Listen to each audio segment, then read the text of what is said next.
We all enjoy a drink at the end of the working week, but what pub do you choose? There are an estimated 700 Red Lion pubs in the UK alone, 400 Royal Oaks and 400 Crowns. But what about the one-offs, the uniquely named pubs and bars? Let's dive into the history, myths and legends of London's most unusual pub crawl.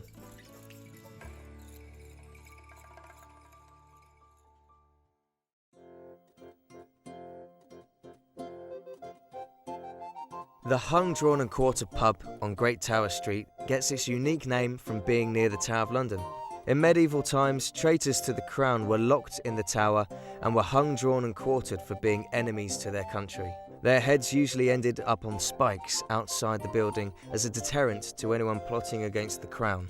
On the side of the pub there is a plaque that reads Erected MCM XIV, which is Roman numerals for 1914.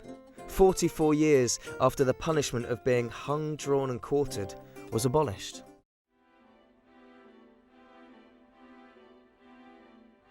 The Walrus and Carpenter in Monument Street, built in 1873, takes its unique name from a poem by Lewis Carroll in the novel Through the Looking Glass. It includes celebrated verses such as Jabberwocky, the Walrus and Carpenter, and the episode involving Tweedledee and Tweedledum. To honour the great writer, on the upper level above the pub there are the Lewis Carroll dining rooms, and below the pub there is a cellar bar.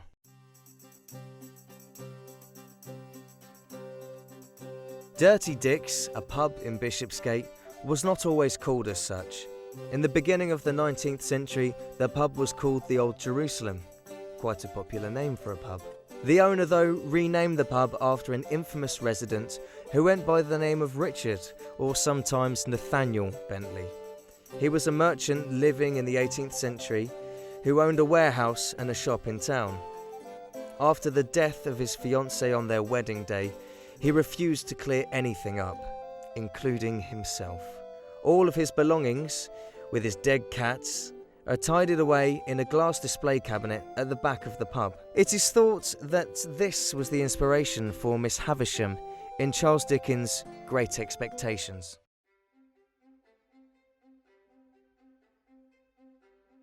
Originally built in 1538 and rebuilt in 1667 after the Great Fire of London, this pub has had its share of famous faces enjoy the local ale, including Oliver Goldsmith, a playwright and poet, Mark Twain, writer of The Adventure of Tom Sawyer and The Adventure of Huckleberry Finn, Alfred Tennyson, a poet, Arthur Conan Doyle, the author of Sherlock Holmes, and Samuel Johnson, the man who wrote the first English dictionary. From the outside, the pub looks cramped, small, but once through the doors, it opens up with lots of space and a warm atmosphere.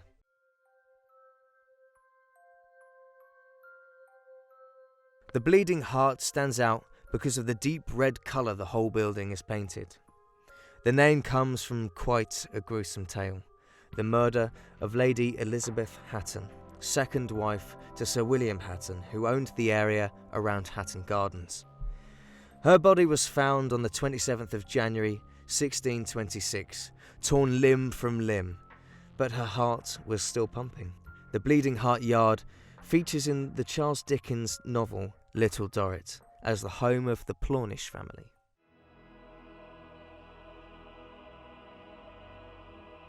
The Black Friar pub was built in 1875 and was saved from demolition when the area was being rejuvenated.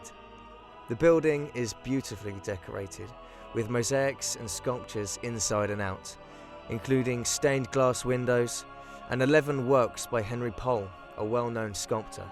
The pub is built on the site of an old monastery and stands out with its unusual shape against the modern surroundings.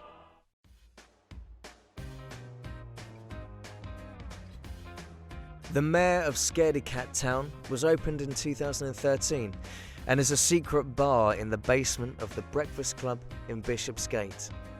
Located behind a fridge door and down a set of stairs, the bar is full of quirky items on the walls and has a lovely atmosphere. Oddly, you exit through the toilet.